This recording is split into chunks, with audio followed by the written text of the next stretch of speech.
ఇవాళ మన మీద పెత్తనం చేయడానికి రెండు ప్రధానమైన పార్టీలు, ఒకళ్ళు ఇంగ్లీషు ఒకళ్ళు ఫ్రెంచ్ సైన్యంలాగా వాళ్ళల్లో వాళ్ళు కొట్లాడుకుని మన మీద ఎవరు పెత్తనం చేయాలనేది డెసిషన్గా మారుతుంది తప్ప ఎలక్షన్లు మన్ను ఉద్ధరించడానికి జరిగే ఎలక్షన్లుగా, మన్ను ఉద్ధరించడానికి గెలిచే గెలుపులుగా ఈ కనపట్టాల మనకి.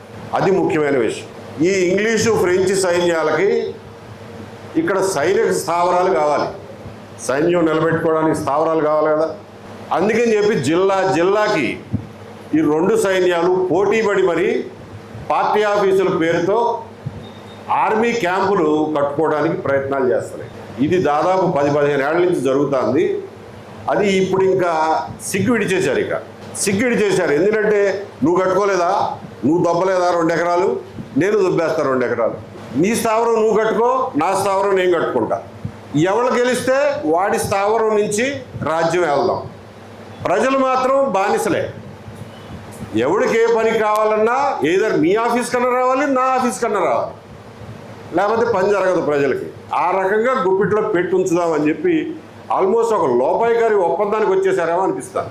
ఎందువల్లంటే గత ప్రభుత్వంలో జగన్మోహన్ రెడ్డి గారు జిల్లాకి మంచి మేడలు మీరు చూసే ఉంటారు. ఆ పాత రోజుల్లో జమీందారుల ఎస్టేట్లు ఎట్లుంటాయో అట్లా కట్టారు పార్టీ ఆఫీస్.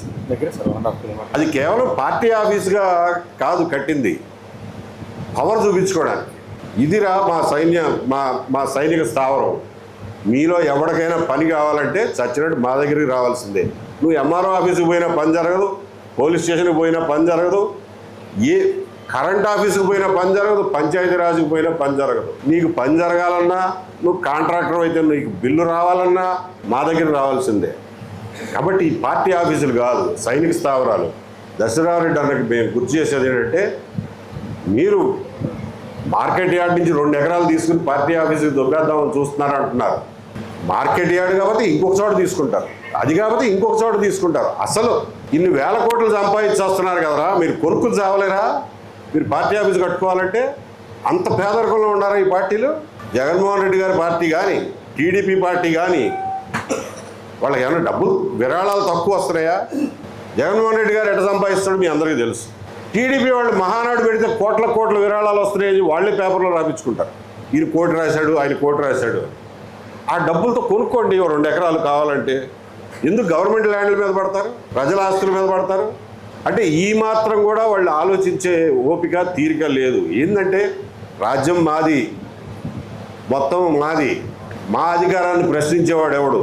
మేమున్న 5 ఏళ్ళు మేము చెప్పిందే శాసనం.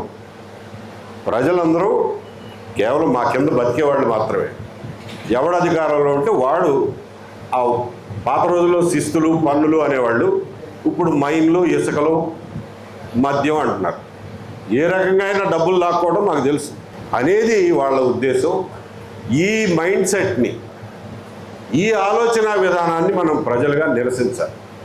ఏ పార్టీకైనా పార్టీ ఆఫీస్ కట్టుకోవాలంటే మీకు కొంచెమన్నా వెరపుంటే కావాలంటే ఒక షట్టర్ అద్దెకి తీసుకోండి, మీకు చేత కాకపోతే, మీ దగ్గర డబ్బులు లేకపోతే ఒక బిల్డింగ్ అద్దెకి తీసుకోండి, లేకపోతే ఒక చిన్న బిల్డింగ్ కట్టుకోండి, ఒక 500 గజాల్లో బిల్డింగ్ కట్టుకోండి, దాన్ని పార్టీ ఆఫీస్ అనండి. ఎంత కావాలి మీకు? గాంధీ గారు ఏ పార్టీ ఆఫీసులో నుంచి పనిచేశాడు? పెద్ద ఎస్టేట్ లాంటి భవనాలు ఉంటే తప్ప పార్టీలు నడవా? కాబట్టి ఇది మన రాజకీయాలకి పట్టిన దౌర్భాగ్యానికి చిహ్నంగా మనం చూడాలి తప్ప వీళ్ళు 2 ఎకరాలు కొట్టేస్తున్నారు, వాడు 2 ఎకరాలు కొట్టేస్తాడు అన్నదానిగా అంత సింపుల్గా మనం చూడకూడదు అని చెప్పి మీ అందరికీ మనం చేస్తున్నా. కాబట్టి ఈ 25వ తారీఖున జరిగే కార్యక్రమానికి నేను రాలేకపోయినప్పటికీ కూడా నైతికంగా నా సంపూర్ణ మద్దతు తెలియజేస్తున్నా. మీరందరూ అడగాల్సింది, అబ్బో 2 ఎకరాలు పోతే మా మార్కెట్ యార్డ్ నడవదు అని కాదు. అసలు నీకేం పని మా మార్కెట్ యార్డ్ భూమి కొట్టేసి నువ్వు పార్టీ ఆఫీస్ పెట్టుకోవడానికి? నీ దగ్గర డబ్బులు లేవా? కావాలంటే కొనుక్కో. అది మనం అడగాల్సిన విషయం. అట్లాగే ఇవాళ కలెక్టర్ ఆఫీస్ పెట్టుకోవడానికి రీసెర్చ్ స్టేషన్ ఆక్యుపై చేసేసారు. ఆ రీసెర్చ్ ఎట్లా జరగాల? నువ్వు నంద్యాలలో కలెక్టర్ ఆఫీస్ పెట్టకపోయినా నష్టం లేదు, దేశానికి ఏమి నష్టం లేదు. కర్నూలు పోయి పనులు చేయించుకునేవాళ్ళు, ఏమి నష్టం లేదు. నంద్యాలలో జిల్లా పెట్టి ఏం చేసావంటే మా పాత్రికేయ మిత్రులకి కనీసం కెమెరాలు కూడా లేవు, పాపం సెల్ ఫోన్లో రికార్డ్ చేసుకుంటున్నారు. ఏంటి నువ్వు కొత్తగా తెచ్చిపెట్టింది? మాకు ఏం ఒరుగుతుంది కలెక్టర్ ఆఫీస్ పెడితే? అదే రీసెర్చ్ స్టేషన్ సరిగ్గా పనిచేస్తే నంద్యాల తెల్లజొన్న ఇంతకంటే డబల్ పండిస్తాం, వేరుశనగ ఇంతకంటే డబల్ పండిస్తాం, కొత్త రకాలు కనుక్కుంటాం, విదేశాలకు పంపిస్తాం. అది మాకున్న కెపాసిటీ. ఆ కెపాసిటీని వదిలేసి నువ్వు కలెక్టర్ ఆఫీసు, ఈ ఆఫీసు, ఆ ఆఫీసు పెడితే మనకు వచ్చేది ఏమీ లేదు. ఊరికే మబ్బి పెట్టడం. మేము జిల్లా చేసాం, నంద్యాలను హెడ్ క్వార్టర్ చేసాం. ఇకపోతే ఈ 22A గురించి మీకు కొత్తగా చెప్పాల్సిందే లేదు మిత్రులారా.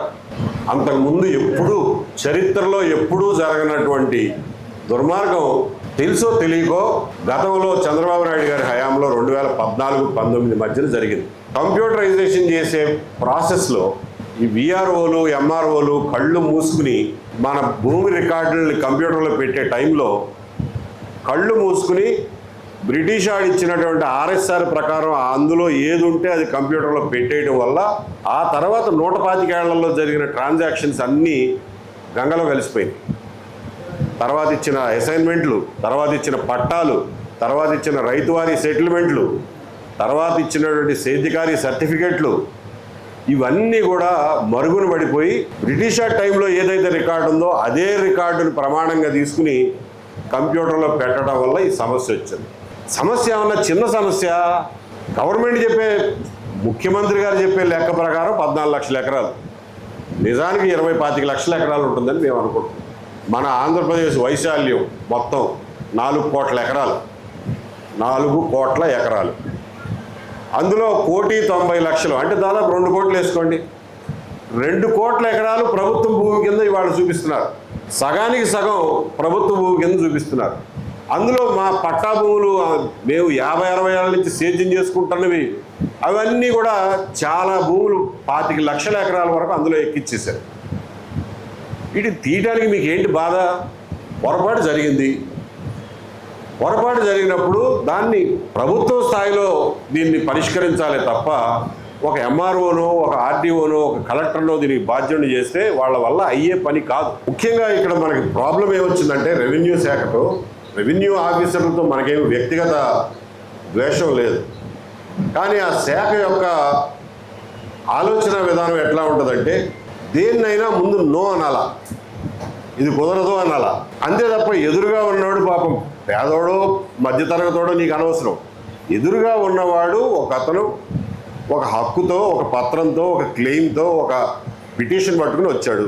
అతని పిటిషన్లో ఉన్న మంచి చెడులు ఏంటో విచారిద్దాం, అతనికి ఫేవరబుల్గా చేయగలిగితే చేద్దాం, చేయలేకపోతే కారణం వల్ల చేయలేకపోతున్నామని చెప్దాం అన్న ఆలోచన ఉండదు. ఎవరు పిటిషన్ పట్టుకుని వచ్చినా ముందు నో అంటాం ఎలాగా అనేది వాళ్ళ నరనరన జీర్ణించుకుపోయింది ఇప్పుడు తరతరాలుగా.